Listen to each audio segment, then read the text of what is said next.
what's going on, guys? It's Ricky with TechBud Solutions. I hope that you guys are all having an amazing Saturday. So this video is going to be a little bit different. This is going to be talking a little bit more about real estate related topic, and that's going to be me actually filing a lawsuit against one of the tenants that I previously had. I'm not going to get into detail about the individual or anything like that, but what I am going to get in detail about is I recently sold this condo, and this individual lived in that condo. He was there for a little bit under a year, and what it came down to was he ended up being a little bit over $1,600 behind when it came down to his overall rent and utilities and stuff like that that I had to cover myself. So I sold the condo, I made profit on that itself. But what I want to talk about was not just my experience about prosecuting this individual and the steps that I'm going to take to do that. I'm going to make a series of videos that follow after this video, talking about for any of you that have ever inquired or wanted to potentially be a landlord. This is 100% something that I think that you need to become familiar with. Based on my understanding and the real estate agents that I've worked with, that this is something that happens actually pretty often, right? People don't pay their bills, and it's a very sensitive, it's very difficult to actually get someone evicted if they don't, if you don't take the proper steps to make sure that you protect yourself. So what I'm gonna do is I'm just gonna make this video talking about my scenario and 3 tips that I would recommend for someone that is looking for a potential tenant, and 3 things to kind of look out for. First of all, let me actually just get into that. I'll talk about my story at the back end since that's not very important. I wanna make sure that, we save you guys time. So the first thing is make sure that you look at his income history. So make sure that there are 6 months, 12 months, 2 years of income history that is consistent, that he can afford, or that this individual can afford to live in wherever it is that you are planning to rent out to him.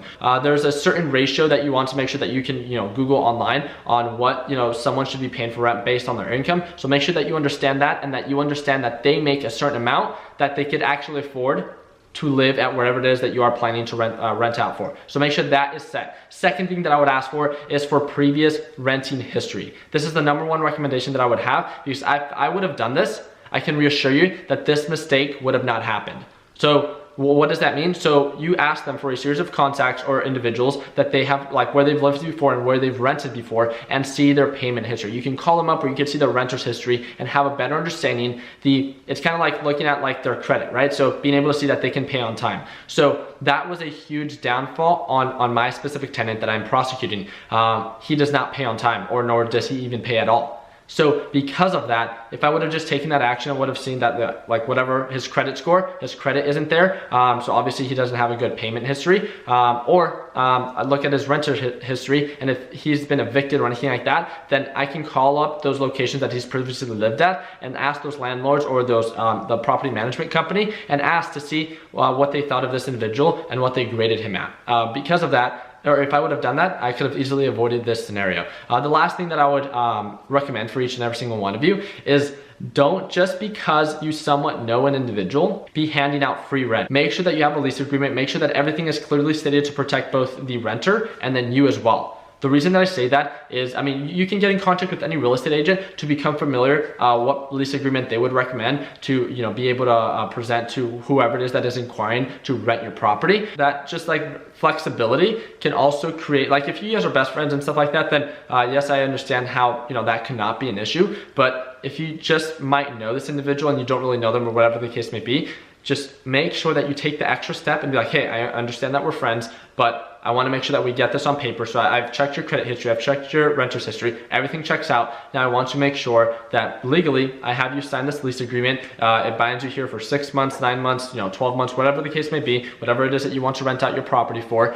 and that they understand that your payment is due on this date, utilities are this amount, and then if you don't pay on this date, these are the consequences. And when it comes down to the business perspective, that you aren't flexible with what it is that you're doing. That was my biggest mistake, and I've done this multiple times before. I wanted to try to see again if I could assist this individual. Again, the dollar value to me, I sold the property, right? So the margin of profit that I made on the property, it exceeds by multiple times of what it is that I'm down on the renter, right? But it's the purpose and the principle of being down on the payments that I was doing when I was extremely flexible. All I asked for was for communication. I've reached out to him 3 times after I told him that, hey, you're behind over $1,600. Even if you need monthly payments, I'm willing to work with you. I understand that we could all be put in bad situations.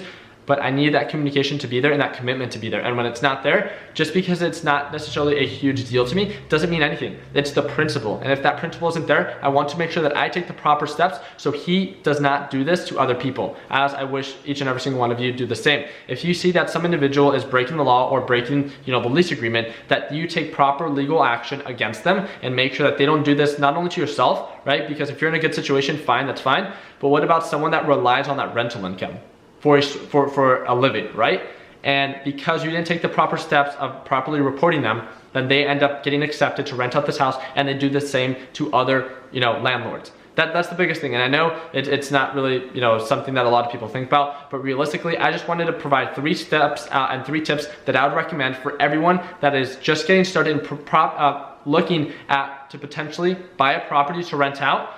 That with friends and family, that's a very sticky situation, because if you don't pay on time or they ask for some form of flexibility and you don't give it, there can be some awkwardness there. The second thing, again, make sure that you have the proper legal documents structured to ensure that everything is properly set. And then the last thing is make sure that you do your due diligence and understanding this individual, his credit history, his renter's history, and everything else that you think that you need to know to make sure that you understand that this individual is a great candidate and a very attractive candidate to rent out your property, as in that he is refined, that he is clean, that everything, or that this individual is good to go.